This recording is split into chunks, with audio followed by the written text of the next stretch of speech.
The analyst asks the decision maker to rate the relative importance of each level within the attribute using the double anchored estimation method. In this approach, the worst level is assigned a score of 0, and the best level is assigned a score of 100. The decision maker is asked to rate the relative importance of the remaining levels of the attribute. For example, consider the attribute initial licensing fees per physician. It has the levels shown in this slide. The analyst asks the decision maker to identify the best and the worst level and assigns them 100 and 0. In this example, the best is no cost and the worst level is $40,000 per physician. The decision maker is then asked to assign a value between 0 to 100 for the remaining attribute levels.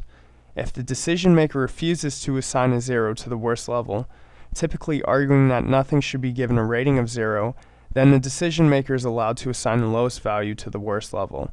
The ratings are standardized later to range from 0 to 100. In this step, the analysis proceeds by finding a way for combining single attribute functions into an overall score representing the vendor's desirability across all attributes. Note that the scoring convention has produced a situation in which the value of each attribute is somewhere between 0 and 100. The analyst must find an aggregation rule that differentially weights the various attributes. The most obvious rule is the additive model. In the additive model, the attribute ratings are weighted by the relative importance of each attribute. Then, a weighted rating are summed across all attributes. There are different methods of assessing attribute weights. The method of ratio estimation was suggested by Edwards in 1977. The attributes are rank ordered, and the least important is assigned 10 points. Then the decision maker is asked to estimate how many times the next attribute is more important. There is no upper limit to the number of the points other attributes can be assigned. Once all attribute points have been assigned, then the points are divided by the sum to ensure that the attribute weights sum to 1. For example, suppose we want to estimate the weight for 3 attributes: cost, impact on business process, and compatibility with current systems. The first step is to ask the expert to arrange these in order of importance.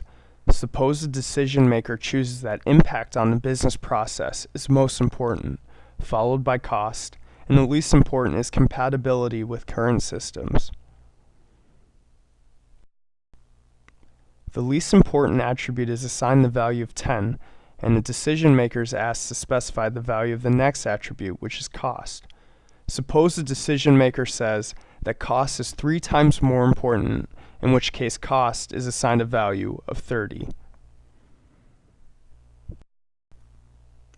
The process is continued until all attributes are rated. The decision maker is asked how many times is impact on business process more important than cost. Suppose the decision maker rates the impact on business process as 1.5 times more important than cost. This assigns the value of 45 points to the impact on business process. To standardize the weights so that they add to 1, points for each attribute is divided by the sum of the points. In this case, the sum of the points is 85, and therefore we divide the points for each attribute by 85. This yields a standardized weights for each attribute. These weights can be used in the vendor selection process. To evaluate the decision maker's models, a number of hypothetical vendors are created, and the decision maker is asked to rate these cases. These ratings are then compared to the score of the vendor selection model. The score of the vendor selection model is determined by the weighted sum of the ratings on each attribute. If the score and the model have a high correlation, then the model is accepted as measuring the important aspects of the decision maker's preferences. The next step is to meet as a group. The analyst must use the end of the conversation to highlight what will happen and when. The analyst should mention that he will combine the attributes or criteria identified by all decision makers and present it at the larger meeting. The group will have a chance to revise the list, The larger meeting will focus on discussions of assumptions various people have about the vendors.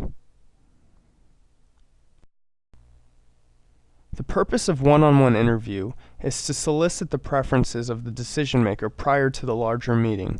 The process identified here allows the analyst to listen and quantify the decision maker's preferences for different types of vendors.